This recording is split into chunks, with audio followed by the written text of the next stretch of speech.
1 tahun lebih lah, 1 tahun setengah lah. Saya jujur deh, Mensetsu itu 4 kali, lulus 3 kali. Nah, yang pertama itu ketipu, terus yang kedua itu dari 150 kandidat yang diterima cuma 17 orang. Ada Mensetsu, terus tes basic, psikotes, itu gagalnya di medical karena kecapean, gara-gara warawiri naik motor, jadi jaga kesehatan ya.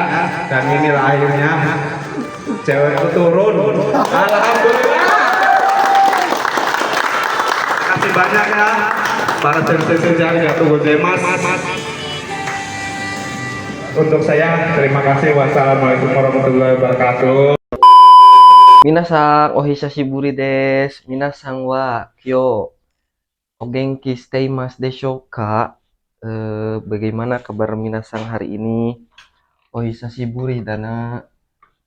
Lama nggak berjumpa ya minasang. Jadi hampir sekian lama, hampir 2 minggu aku tidak bikin konten ya di tempat ini. Nggak bikin konten karena hari ini dan ke belakang-belakang itu sedang banyak kesibukan banget. So desu ne.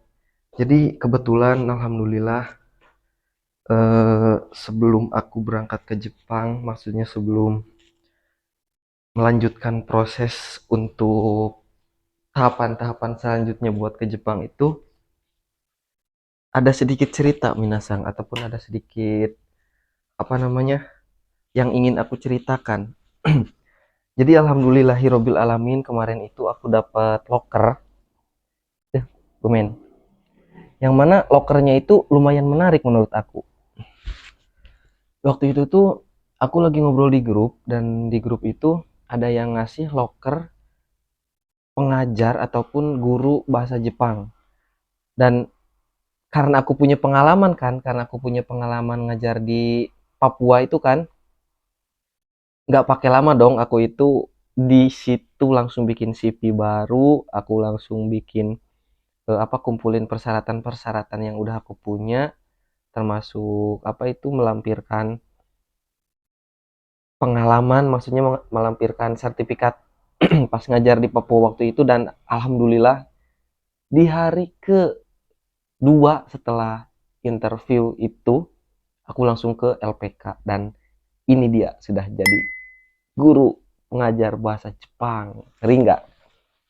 Alhamdulillahirabbil alamin. Jadi eh, seiring berjalannya waktu ya, walaupun berat perjalanan proses buat ke Jepang ini, ternyata selain kita merasa berat, di luar itu banyak juga yang lebih berat ataupun yang lebih sengsara daripada kita. Dan aku alhamdulillah sekarang itu ngajar di LPK Asuka, eh, Indonesia Education, yang ada di daerah Subang, Jawa Barat.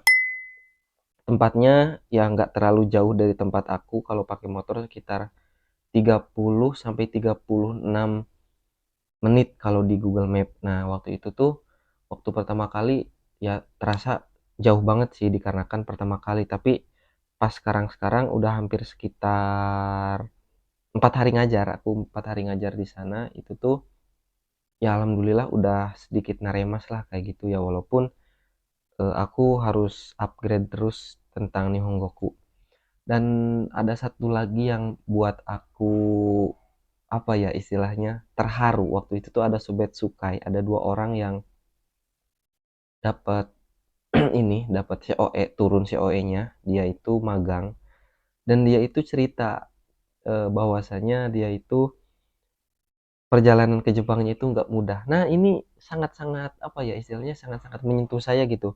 Sebagai saya yang sering ngeluh, kalian tahu kan konten-konten keluh-keluhan saya buat proses kerja ke Jepang itu banyak banget.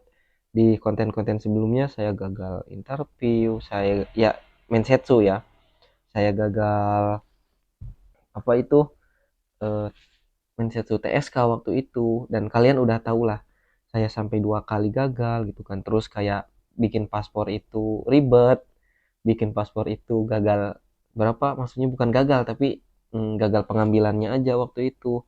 Tapi ternyata ngelihat di luaran sana itu ternyata mereka pun ada yang lebih parah dari kita gitu loh. Pas aku apa?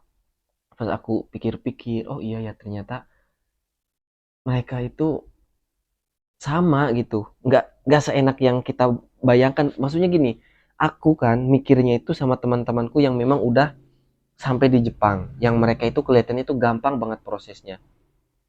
Tapi membandingkannya sama diri sendiri yang prosesnya itu kok sulit banget, kok apa namanya, taiheng banget, berat banget gitu. Tapi ternyata ketika kita ngelihat orang lain lagi selain kita gitu, bukan yang bagusnya aja, ternyata ada yang lebih parah dari kita gitu loh. Nggak, akhirnya ya aku mulai sadar lah. Jadi walaupun aku sulit, walaupun aku istilahnya lama proses pemberangkatan buat ke Jepang, tapi ada hal-hal yang ternyata banyak banget yang gak aku sadari bahwa itu tuh menjadi kelebihan yang ada di diri aku sendiri. Contohnya kayak gini, ketika menunggu proses kerja ke Jepang, entah itu mensetsu, entah itu apa namanya, COE, entah itu pembuatan paspor dan yang lain sebagainya, mungkin orang-orang di sana itu nggak bisa belajar, ataupun belajarnya nggak fokus, ataupun nggak ada pekerjaan dalam artian nganggur. Tapi aku sendiri sambil nunggu job waktu itu, sambil nunggu COE dan yang lain sebagainya, aku pernah kerja di Papua sebagai guru bahasa Jepang. Itu udah nilai plus banget. Menurut aku sendiri ya. Nilai plusnya kenapa? Pertama, aku mengasah kemampuan bahasa Jepangku sendiri. Dan yang kedua, ya aku upgrade diri lagi gitu. Maksudnya aku upgrade skill lagi gitu. Dan hingga akhirnya di sekarang, di waktu ini, maksudnya di zaman-zaman ini, di masa-masa ini, aku masuk lagi jadi guru yang mereka itu targetnya buat magang dan buat TG. Jadi seakan-akan aku tuh sepantaran mereka, tapi aku udah bisa menduduki apa ya, kedudukan sensei gitu loh, bahasanya ya, bahasanya. Tapi saya kalau misalkan mengajar juga nggak selalu pengen di sensei-sensei sih sebenarnya. Seandainya mereka manggil nama pun napisang kayak gitu, dejo butomon desu kedo mo, demo ano gakusei wa sensei sensei ini sore wa chotto warui na. Jadi tapi itu kan mereka juga lagi belajar sebagai gakusei, kalau manggil nama kepada sensei kan nggak cocok gitu. Jadi ini hanya apa, menempatkan sebagai apa ya istilahnya, pengajar dan yang belajar aja kayak gitu. Tapi kalau aku sendiri di luar apa namanya, di luar jam belajar, aku gabung-gabung sama mereka. Aku tabako osute, aku bareng sama mereka. Ikitsuenjo de tabako suinagara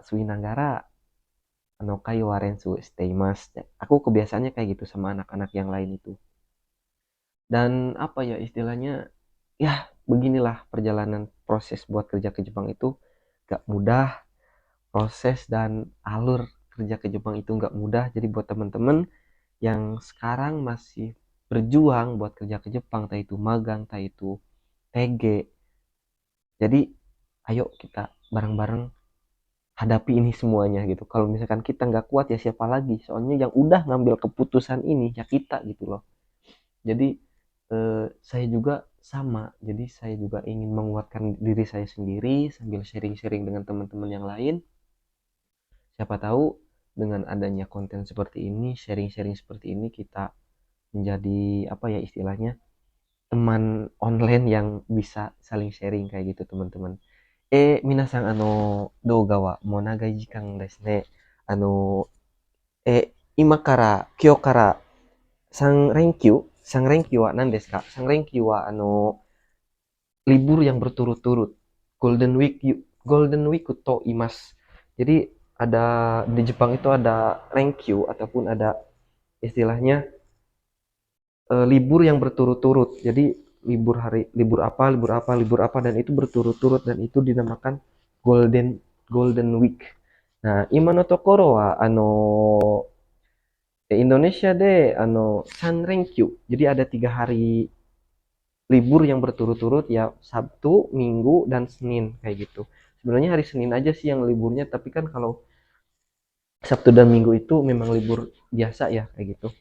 Oke, untuk sekarang saya mau pergi ke suatu tempat dulu. Jadi buat teman-teman yang belum subscribe silahkan subscribe terlebih dahulu.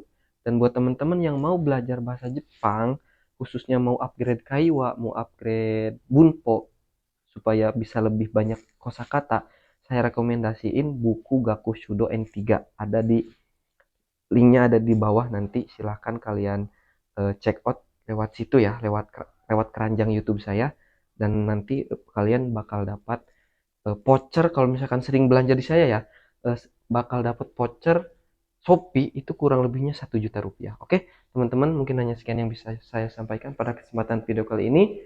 Saya dulu Nafis, ya. Matane.